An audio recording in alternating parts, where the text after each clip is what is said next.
O Sem Fronteiras foi ouvir o economista Pierre-Yves Joffard, especialista em políticas de saúde. Professor, nós conversamos com um francês que teve uma doença muito séria, teve câncer, foi tratado e teve 100% do seu tratamento pago pelo sistema de saúde público. Essa é a realidade para todos os franceses?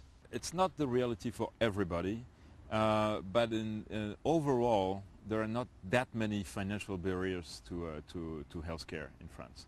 Now the question is whether you have access to good quality care. And there are still huge inequalities in France in terms of information. I have lots of medical doctors, and each of them says, you know, if you have a problem, before choosing a hospital, give me a call, and I will tell you where to go and where not to go. And this kind of information creates lots of inequality because many other people do not have this access to this information. Professor, os problemas dos sistemas de saúde no mundo são basicamente os mesmos para todos os países. Expectativa de vida aumentando e a elevação do custo de novas tecnologias de saúde. A França tem a resposta para isso? Medical innovation brings each year new procedures, new drugs, which are getting more and more expensive. The unit cost of a medical treatment is increasing because we have more and more tailor-made drugs, tailor-made treatments, and that's very expensive. So at some point you have to ask a question, is it worse, and who should pay for it?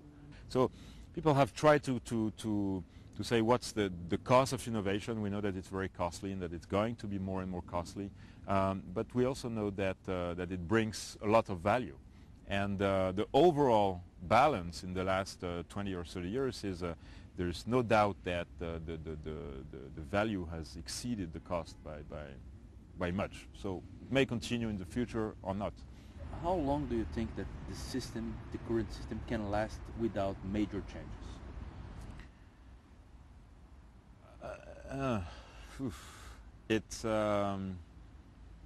That's a tough question.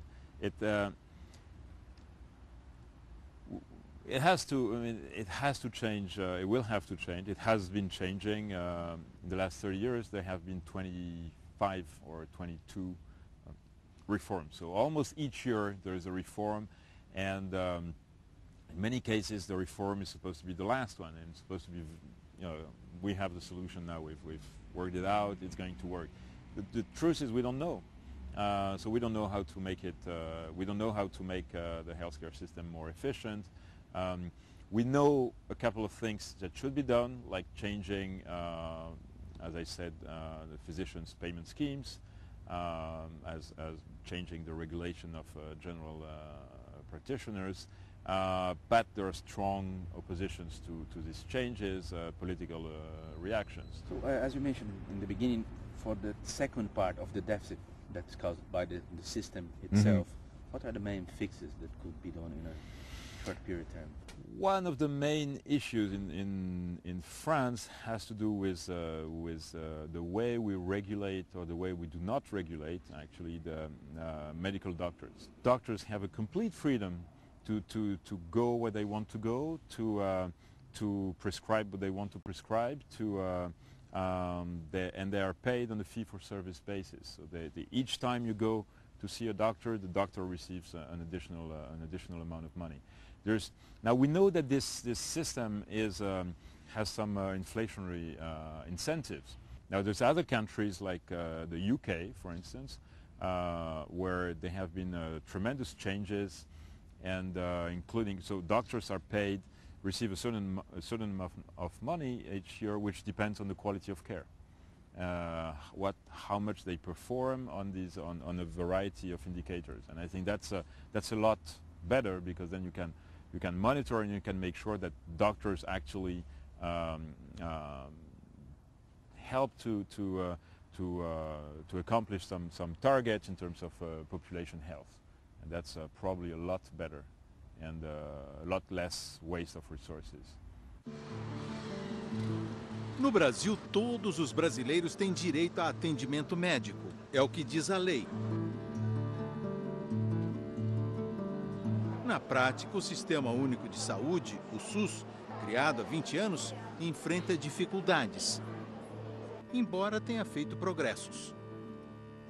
Quase 80% dos brasileiros, 150 dos 190 milhões, só contam com os serviços médicos públicos. Os outros 40 milhões têm planos de saúde ou recorrem à medicina particular. Os problemas do SUS são os de sempre. Falta de recursos, má administração e muitas vezes simplesmente desvio de recursos, traduzidos nas imagens cruéis que nos acostumamos a ver. Filas imensas, pacientes em corredores, hospitais caindo aos pedaços.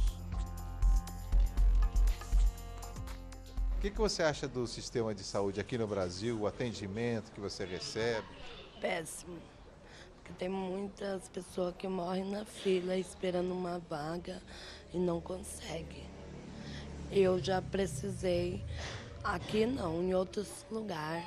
O meu filho tem crise convulsiva, o ano passado quase morreu na fila esperando atendimento e até hoje não consegui um médico de cabeça para ele. 3,5% do PIB do Brasil são destinados à saúde pública, em comparação com índices que chegam a 10% nos países ricos. A situação só não é mais grave porque a saúde particular representa 4% do PIB. Novos recursos dependem de uma lei, ainda não regulamentada, que determina que os estados devem repassar 12% de suas receitas para a saúde. Outra iniciativa, polêmica, é a tentativa de recriar a CPMF através da contribuição social para a saúde. São Paulo é exemplo de estado onde a situação tem melhorado muito. Sempre que eu precisei foi bom. Muito bom. Mas demora, chega? Não, não demora. Esse hospital aqui, Menino Jesus e a Santa Casa, os dois que eu participo, muito bom.